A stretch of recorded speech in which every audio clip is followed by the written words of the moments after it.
नमः संस्कृताय। प्रिय संस्कृत के विद्यार्थियों, आज आप पुंडरीक और महाश्वेता का परिचय पढ़ेंगे, यानी इनका जो चरित्र चित्रण है। यदि इनका चरित्र चित्रण पूछा जाता है तो आपको किस प्रकार से लिखना है। आप सब जानते हैं कि जो पुंडरीक है वो महाश्वेता से प्यार करता है, प्रेम करता है, और महाश्वेता के अल्पकालिक यानी थोड़ा सा भी क्षोभ भी जो है सहन नहीं कर पाता और उसकी जो है मृत्यु हो जाती है।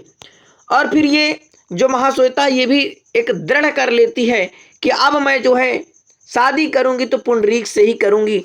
तो आइए आज इस वीडियो में हम दोनों का परिचय, आपको चरित्र चित्रण किस प्रकार से लिखना है और बिल्कुल आपके दिमाग में ये चला जाएगा, समझ जाएंगे। तो पहले हम पुंडरीक को पढ़ते हैं। पुंडरीक कौन थे? तो पुंडरीक, बेटा ध्यान से सुनना है कि पुंडरीक महाकवि बाणभट्ट ये जो कादंबरी को लिखते हैं उसके एक महत्वपूर्ण ये पात्र हैं आपके पुंडरीक।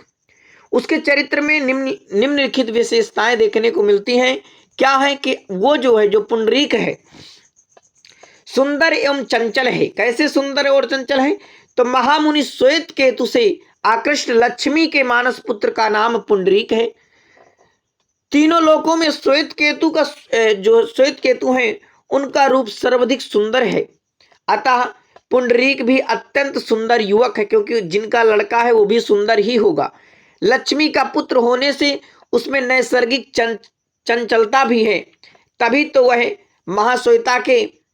महाश्वेता के आकृष्ट होते ही अपनी मानसिक दुर्बलता के कारण उस पर आसक्त हो जाता है, यानी महाश्वेता से ये प्रेम करने लगता है। पहली बार देखने से ही इसको प्यार हो जाता है। अब देखिए कुशल प्रेमी, तो कुशल प्रेमी में आप क्या लिखेंगे कि ये महाश्वेता के पुष्प मंजरी विषयक कौतूहल को, यानी उसके पुष्प मंजरी यानी जो माला पहने रहती है कानों में, तो ऐसी उसको कौतूहल को देख करके वह उसके पास चला जाता है और अपने कानों से उतार कर उसके कानों में पहनाते समय अनजाने ही महाश्वेता के जो गाल थे उसके स्पर्श सुख से उसकी अंगुलियां कांप जाती हैं। यानी कि जो माला था वो जो है महाश्वेता के जो है पहनाने को कर रहा था, लेकिन उसकी अंगुलियां जो है क्या है, कांप जाती थी, इतना वो डर रहा था। और जो रुद्राक्ष माला है उसके हाथ से गिर जाती है।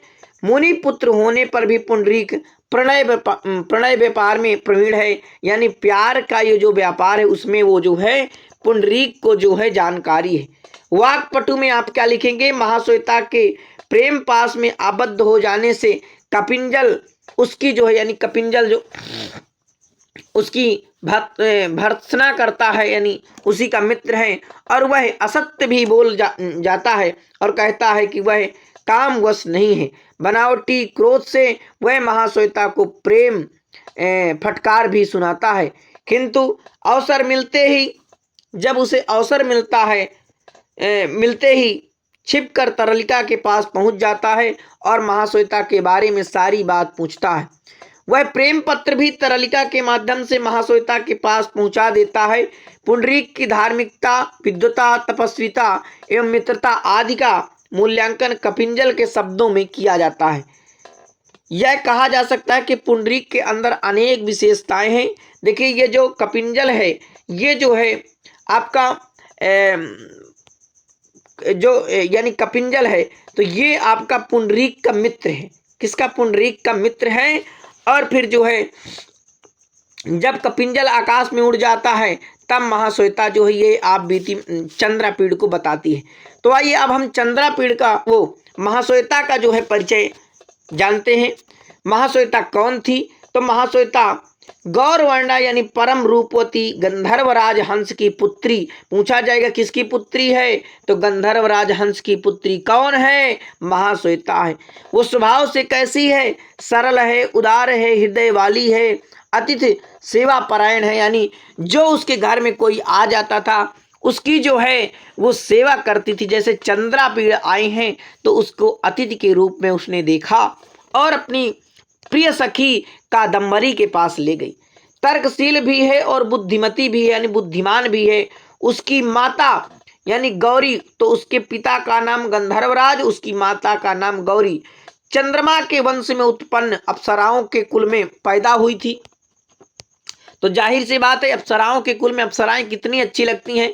तो भाई वो भी महाश्वेता भी बहुत ही सुंदर लग रही थी, तभी तो उसको पुंडरीक को इससे प्यार हो गया था, कुल में पैदा हुई थी। इससे स्पष्ट है कि बाण रचित कादंबरी की मुख्य नायिका कादंबरी की सहेली महाश्वेता का जन्म अप्सराओं के कुल में हुआ था। महाश्वेता अपनी माँ गौरी से भी अधिक गौरवर्ण की और अत्यंत आकर्षक थी। इसी कारण मुनि कुमार पुंडरीक इसकी तरफ आकर्षित हुआ और अल्पकालिक बिछोह भी, यानी थोड़ा सा कि भाई मैं अब महाश्वेता से अलग रहूं, ऐसा बिछोह भी सहन करने में अक्षम होकर मृत्यु को जो है वो प्राप्त हो गया। दृढ़ संकल्पवती में लिखेंगे कि महाश्वेता दृढ़ संकल्पवती है, इसलिए दृढ़ संकल्प वाली युवती है, क्योंकि इसने जो है फिर दोबारा शादी करने का कोई विचार नहीं बनाया। मुनि कुमार पुंडरीक को प्रथम दर्शन में ही आकर्षित होकर उससे प्राप्त करने का निश्चय कर लेती कि मैं उसे जो है अब प्राप्त कर लूंगी। कपिंजल से पुंडरीक की अवस्था की सूचना पाकर वह रात्रि में उससे मिलने तरलिका के साथ निर्भय होकर सरोवर की तरफ जाती है। वहीं पुंडरीक की मृत्यु की दशा पाकर उसके साथ सती होने का भी निर्णय ले लेती है, आकाशवाणी सुनकर कि तुम प्राणों का परित्याग मत करो, तुम्हारा इसके साथ फिर से मिलन होगा। महाश्वेता ने तपस्विनी के रूप में वहीं रहने का जो है संकल्प फिर कर लिया था। पिता के राजमहल में, यानी इसका पिता जो है गंधर्वराज राजा हैं, वैभवपूर्ण सुखमय जीवन का परित्याग करके निर्जन वन प्रांतर में रहकर कठोर तपस्या रत जीवन व्यतीत कर रहा, उसके दृढ़ संकल्पी व्यक्तित्व का ये जो है हमें घोतक जान पड़ता है। पतिव्रता में लिखेंगे कि वो मानसिक रूप से पुंडरीक को अपना पति स्वीकार कर चुकी है। सामाजिक मान्यता के अभाव में भी पतिपरायण होकर एक निष्ठ भारतीय आदर्श नारी का प्रतिनिधित्व करती है। इतना आपको इसमें लिख देना है। व्यवहार कुशल एवं कोमल हृदय वाली महाश्वेता के व्यक्तित्व की मुख्य विशेषता उसकी व्यवहार कुशलता एवं दयालुता है। वो क्या करती है, वह उच्च कुलीन गंधर्व राजहंस की पुत्री है। वह जो है राजमहल में उसका बचपन व्यतीत हुआ। कोमल हृदय वाली होने के कारण ही वह तपस्वी कुमार पुंडरीक को अपना हृदय दे देती है। तो ये आपको इतना यहाँ पर लिख देना है, ठीक है। और वह राजकुमार चंद्रपीड़ का अति सत्कार करती है और कादंबरी उसकी प्रिय सखी यानी सहेली है। उसके कल्याण की कामना हेतु चंद्रपीड़ को साथ लेकर वह उसके पास जाती, यानी कादंबरी को, क्योंकि कादंबरी शादी नहीं करना चाहती थी। उसका सम्मान करते उसका व्यवहार चातुर्य उस समय भी प्रकट होता है जब पुंडरीक अपनी अक्षमाला लौटाने के लिए कहता है। वह एकावली उसके हाथ पर रखकर चली जाती है। वह सद्गुणी निश्चल और सरल हृदया है। उसके चरित्र में कहीं भी अशिष्टता और कपटता का दर्शन नहीं होता। चंद्रपीड़ को वह अपनी आप बीती बिना कुछ छिपाए बता देती है, यानी अपने अंदर कोई रखती नहीं है, सब बता देती है।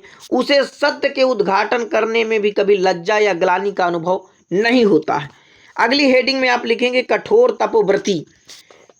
महाश्वेता कठोर तपोव्रती है, मुनियों का आदर करने वाली है। पुंडरीक की दुरावस्था की सूचना देने वाले जब कपिंजल राजमहल में जाकर उससे मिलता है तो महाश्वेता उसका चरण धुलकर अपने आंचल से साफ करती है। पुंडरीक से मिलने के लिए वह गुरुजनों की आज्ञा लिए बिना ही रात्रि में यह सोचकर चल पड़ती है कि कहीं पुंडरीक के प्राणों पर संकट ना आ जाए।